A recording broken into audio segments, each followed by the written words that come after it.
Burası bizim taziye evi, beyanlar yeri. Hiçbir şey olmadığı için beyanlar şu anda buraya gelemiyorlar. Beyanları eve gönderdik.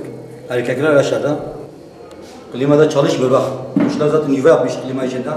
4-5 aydır burası kapalı yani. Kimse gelemiyor. Ne su var, ne elektrik var. Hiç şey olmadığı için biz dün geldik, elektriği açtık. Bir daha MEDAŞ bu sabah geldi, elektriği kapattı yani misafirlere.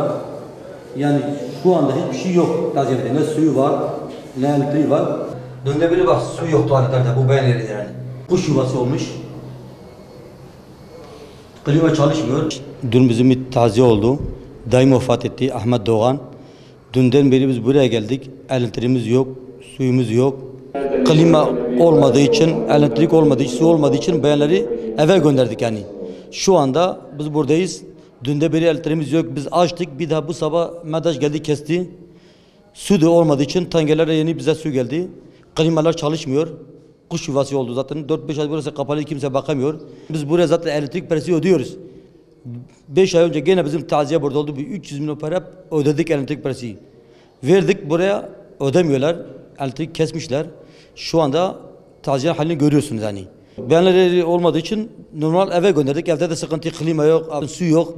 Yani kimse bu taziye eve bakmıyor hani. Çok sıkıntılıdır. Normalde taziye evinde belediye sorumludur. Belediye bakmak gerekir ama belediye bakamıyor. Belediyede rica ediyoruz gelsin bu taziye evlere bir sahip çıksın.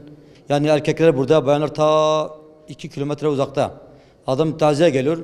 Buraya beyan getiriyor. Beyan eri olmadığı için eve götürüyor. Bir daha buraya geliyor. Yani çok sıkıntılıdır.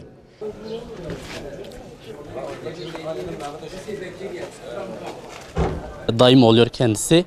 Dünden beri buradayız. Su yok, elektrik yok, bayanların yeri yok. Lavabolar zaten yok, su akmıyor. Dünden beri perişanız yani burada. Bayanlar buraya geliyor, tekrar onları başka yere getiriyoruz. Oturacak yer yok, hallar yok, masa yok. Yemek yerini gördün zaten, halı sermişiz. Hani masa olmadığı için halı evden getirmişiz. Onların üstünde misafirlere yemek veriyoruz. Hani bazı sıkıntılarımız var yani. Bir hani belediye, valilik yani bir hani yardımcı olsa. Bir de hani dediğim gibi dünden beri su sıkıntısı çekiyoruz, elektrik sıkıntısını çekiyoruz.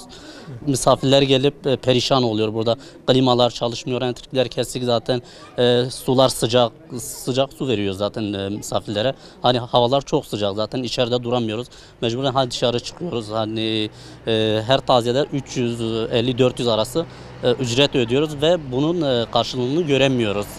Hani çok perişan oluyoruz. Devlet yetkililerinden hani bu olaya bir el atmaları lazım yani.